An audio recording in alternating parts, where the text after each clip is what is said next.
fog closing in, engines ordered astern, a heavy cruiser still carrying thousands of tons of steel and machinery sliding toward an unforgiving Labrador shore. This is the kinetic reality of a massive navigational failure. The transition from a moving, powerful warship to a helpless, stationary casualty unfolded in moments, but the structural violence that followed would dictate everything that came after. His Majesty's ship Raleigh was a formidable machine. She was a heavy cruiser, measuring about 605 feet from her bow to her stern. Operating as the flagship of the North America and West Indies station, she was a major projection of naval authority. She was built to control the open ocean, engineered to absorb the punishment of heavy seas while delivering heavy firepower. Her standard displacement was about 9,750 tons, and fully loaded, she carried even more mass in fuel, equipment, ammunition, machinery, and stores. On the open sea, that mass gave her endurance and authority.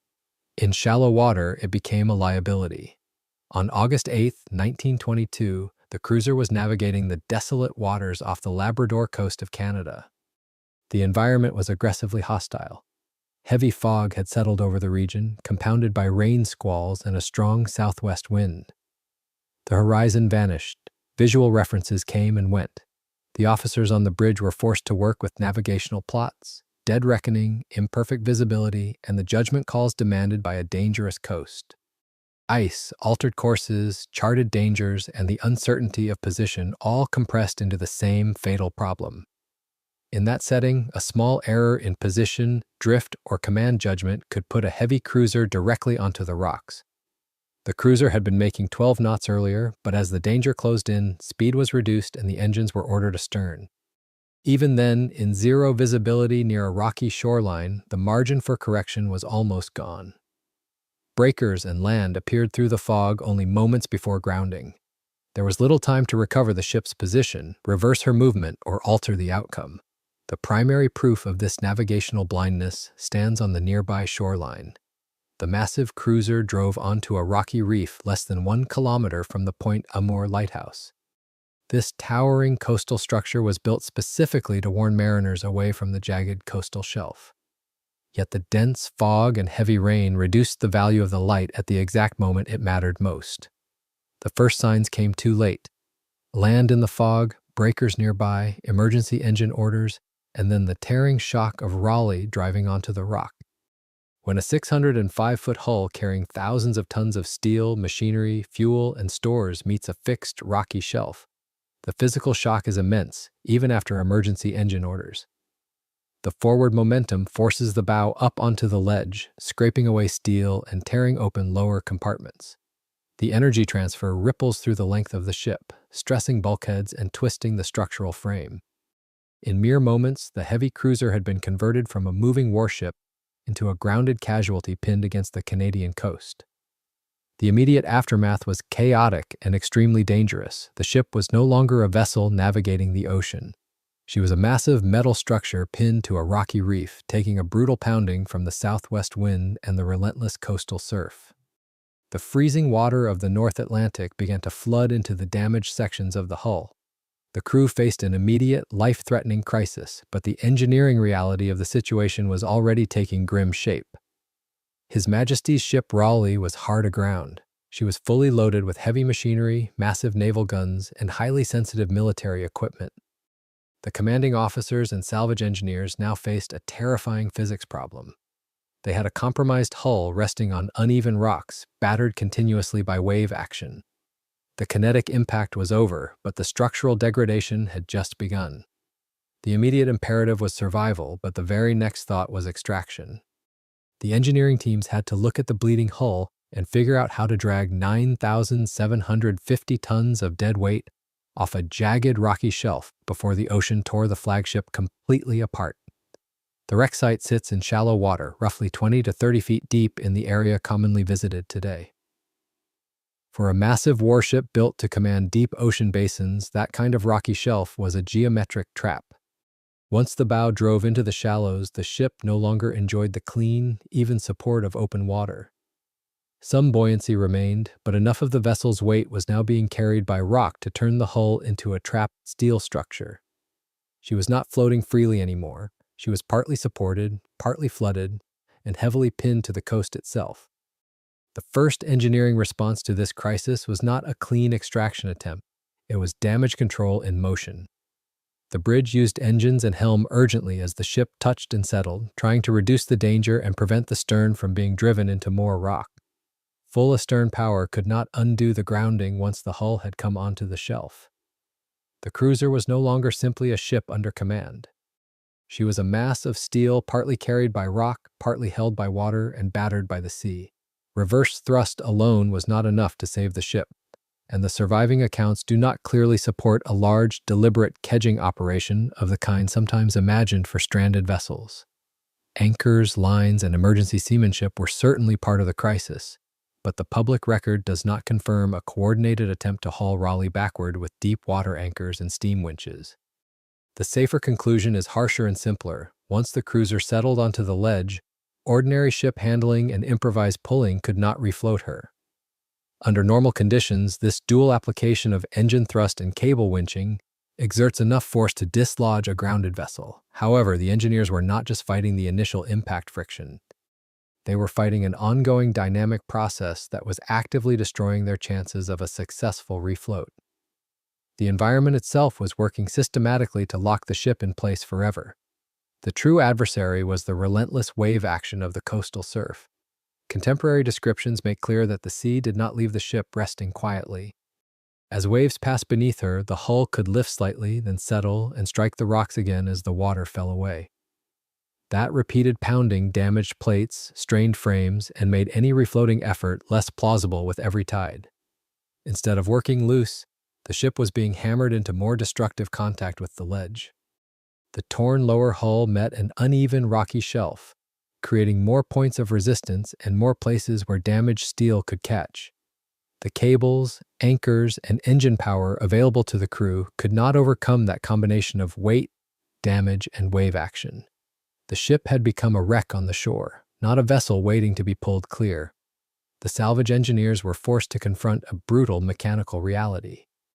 They were fighting an unwinnable battle against the mass of the planet and the relentless hammer of the sea. The geometric trap had closed permanently. The ship could not be pulled backward and it could not be shifted.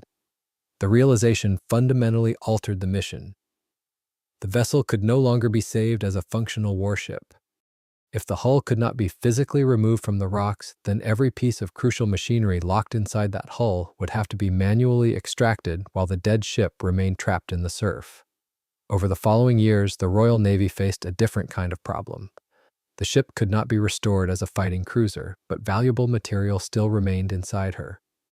Guns, machinery, stores, and sensitive equipment had to be recovered where practical before weather, surf, ice, and corrosion destroyed access to them. The mission had shifted away from saving a functional ship and toward stripping what could still be removed from a stranded hull. This new objective required a fundamental shift from seamanship to heavy salvage and deconstruction in an exposed coastal environment. In a standard military shipyard, stripping a heavy cruiser is a controlled, deeply procedural process. Cranes, workshops, stable staging areas, and predictable access routes do most of the invisible work. On the desolate Labrador coast, almost none of those advantages existed. The salvage teams had to work from a damaged hull exposed to coastal wind, spray, cold rain, waves, and ice. Every heavy lift had to be improvised around the wreck itself. Crews used rigging, chains, blocks, surviving masts, bulkheads, and steel structure as temporary load-bearing points. When you cannot bring a shipyard crane to a wrecked cruiser, the wreck itself becomes part of the lifting system. That demanded caution. A failed attachment point could drop heavy machinery or steel directly through weakened decks and into the men working below. The most visible targets were the weapon systems.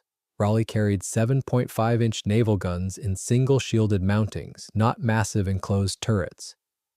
These were still heavy, complex weapons with long barrels, mountings, sights, ammunition arrangements, and supporting structure that had to be disconnected and lifted under difficult conditions. Removing such a gun in a shipyard was an engineering task. Removing it from a stranded cruiser in a freezing surf zone was a very different problem. Once a gun, mount, or block of machinery was detached, the dangerous phase was only beginning. The load had to be shifted from the wreck to a vessel or working platform moving in coastal swell. Clearance was limited, the ship was damaged, and the sea never stopped moving. One bad swing of a suspended load could smash plating, crush equipment, or kill men working underneath. Over the following years, salvage crews removed what they could: guns, machinery, stores, and other valuable material. The operation was austere, difficult, and often dangerous, but it did not amount to a clean shipyard disassembly.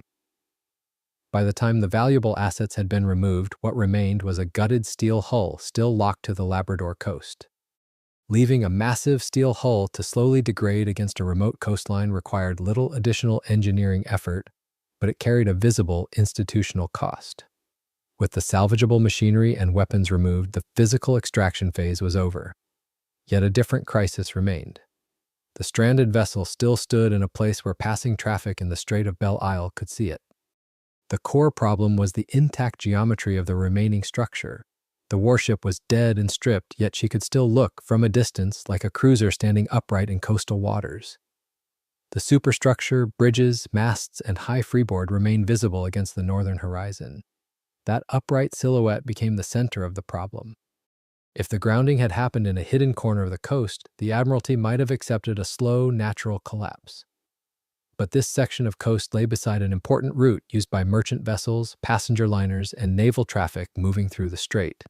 Mariners could pass close enough to see the stranded British flagship. The wreck had become a conspicuous landmark and a very public reminder of a navigational disaster. The High Command was therefore forced to evaluate a brutal institutional trade-off. They had to weigh the cost, effort, and danger of another destructive operation against the continuing embarrassment of leaving a cruiser visible on the coast. A warship is designed to project power, competence, and reach. A stripped hulk stuck upright on a prominent reef projected the opposite. The natural forces of the ocean were proving too slow to solve that public problem. Waves, winter ice, and corrosion would eventually break the wreck down, but not on the Admiralty's preferred schedule. The visual evidence of the grounding had to be reduced far more quickly. That decision changed the nature of the work. The engineers were no longer trying to save valuable machinery. They were being asked to remove the visible profile of the ship. In September 1926, the Royal Navy returned to the stranded hull with a destructive mandate. Contemporary sources describe HMS Durban being involved in blowing up the wreck, and later accounts refer to the result as a cosmetic demolition. The goal was not careful preservation. It was to break down the recognizable upper works so the stranded cruiser no longer dominated the horizon. The exact placement of charges and firing sequence are not established in the public sources used here. What can be said safely is that explosives and destructive naval work were used to reduce the visible silhouette of the wreck. The operation succeeded by damaging and collapsing the exposed structure, not by refloating or fully clearing the ship from the coast. When the destructive operation was completed, the result was dramatic.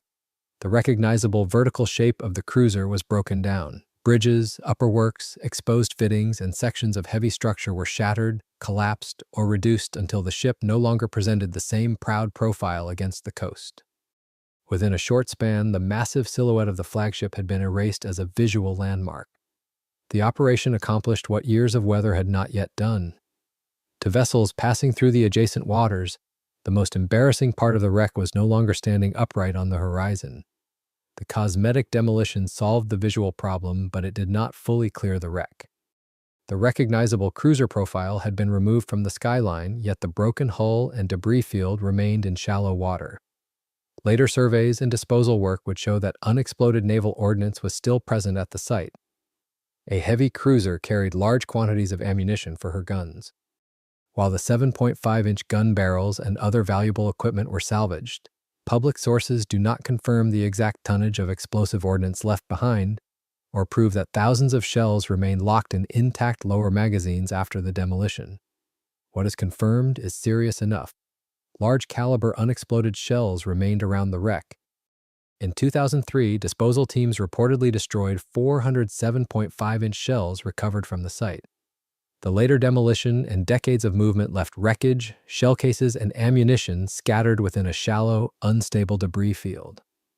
The exact explosive fillings of the Raleigh shells are not established in the public sources used here. Period British naval ammunition could contain high explosives such as TNT shellite or lyddite, but assigning a specific filling to every shell at this wreck would go beyond the evidence. The safer conclusion is still serious. Old naval ordnance remained in a dynamic coastal environment. If any period shells contained lyddite or picric acid, the risk profile would be complicated. Picric acid is hazardous when dry and can form more sensitive metallic picrates under certain conditions. Submerged ordnance also corrodes, leaks, shifts, and becomes harder to assess with time. That does not mean the wreck will detonate from the slightest touch, but it does mean the site must be treated as an unexploded ordnance hazard. The debris field sits in shallow coastal water, exposed to storms, ice, surge, and moving wreckage. Every season can shift plates, uncover shells, bury others, and make professional clearance work more difficult. The danger is not a guaranteed catastrophic blast from every movement of the sea. It is the long-term uncertainty of old military ordnance decaying in a harsh marine environment. Evaluating the complete historical record of the salvage effort yields a strict technical verdict of partial success. The salvage phase recovered valuable guns, machinery, and material from a dead ship trapped in a hostile surf zone. By any operational standard, pulling heavy assets back from that coastline was a difficult and impressive feat of military engineering. But that success was limited. The later decision to destroy the visible silhouette solved the political and optical problem, not the environmental one. Raleigh was removed from the skyline, but she was never fully cleared from the coast. What remained was not a formal minefield, but a hazardous shallow wreck site. Broken steel, scattered debris, and confirmed unexploded ordnance left to age beneath the surface of the sea.